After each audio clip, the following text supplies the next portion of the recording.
Okay, hey vlogs, welcome to my guys. Ayan po, joke-joke lang yon, pero ang pag-uusapan natin ngayon mga kaibigan ay isang seryosong bagay, no? Tungkol ito sa nangyayaring mga iba't ibang problema o mga sunog, mga trahedya, no? O mga bagay na hindi natin ninanais mangyari.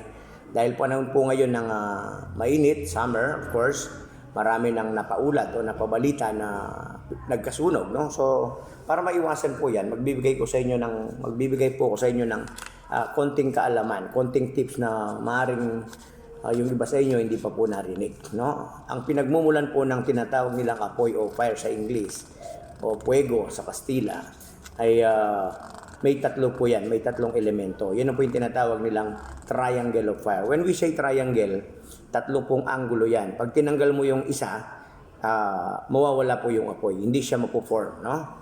Or even kahit naka-form na yan, pwede siyang maapula, no? Ang pinagmumulan po, ito po yung pinagmumulan ng apoy. To create fire, you need heat. You need oxygen or air, and you need fuel. Sample po yung mga tao sa mga kagubatan, yung mga gustong sa mga Boy Scout para makapag-produce sila ng apoy, yung pong dalawang pirasong kahoy, nirarab nila hanggang pag nagtagal, nag-iinit yan, at pag nag-init na, yan po inihipan nila, nilalagyan nila ng oxygen o hangin. No? Dahil nag-iinit na yan, yung pong magsisilbing fuel nun, yun mismong dalawang kawayan. Dahil yun ang susunugin ng pinaghalong heat at oxygen. Sa bahay-bahay po, nagluluto kayo, biglang nagyab si kawali, nagliyab, nag-apoy. Huwag kayong mataranta, kuha kayo ng pantakip, takpan nyo lang yung kawali kung saan may apoy, matatanggal na po nun yung tinatawag nilang hangin o oxygen. No? So, ang mangyayari po, mawawala yung apoy. No? Kahit may heat pa yan, may fuel pa yan dahil continuously umaandar yung kalan ninyo.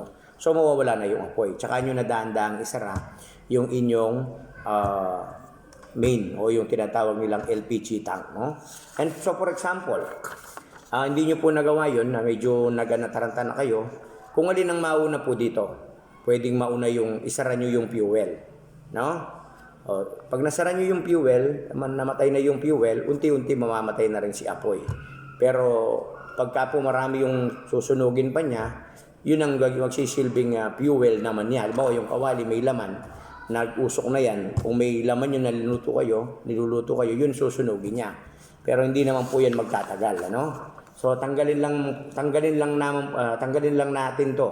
At yung isa rito sa tatlo, at magiging safe na po tayo. Sa mga sasakyan, katulad po ng nangyari sa mga nakaraang panahon, ng daming sasakyang nasunog, no? Dahil yan, minsan nasanay na sa tayo pag lalo na mga nag-outing. Karamihan po dyan, minsan hindi na ibaba yung mga kalan na may tangke. Yung butane na tinatawag. Siyempre po, pag yung sasakyan pinark mo sa isang lugar na mainit, matik may heat na yan, given na yan. Meron tayong fuel na sa loob ng sasakyan, no? Yung magsisilbing magpuproduce ng apoy. Siyempre yung hangin, oxygen, 20% po ng ating hangin na nilalanghap nasa environment natin ay may 20% na oxygen. So pagka yan nag-combine, makakapag-produce na yan ng apoy, no? Dahil mainit, hindi natin maiwasan yan, tanggalin natin yung fuel, no? At ang sabi pa po, buksan natin ng konti yung ating bintana, yung hindi naman siya kanakaw-nakaw, para naman hindi makulong yung init sa loob ng sasakyan at lumabas siya, no?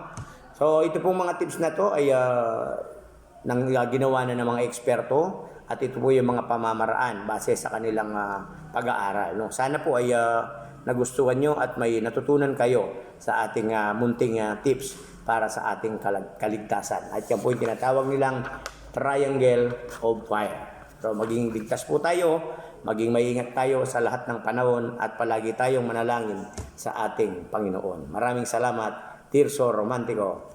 Bye-bye.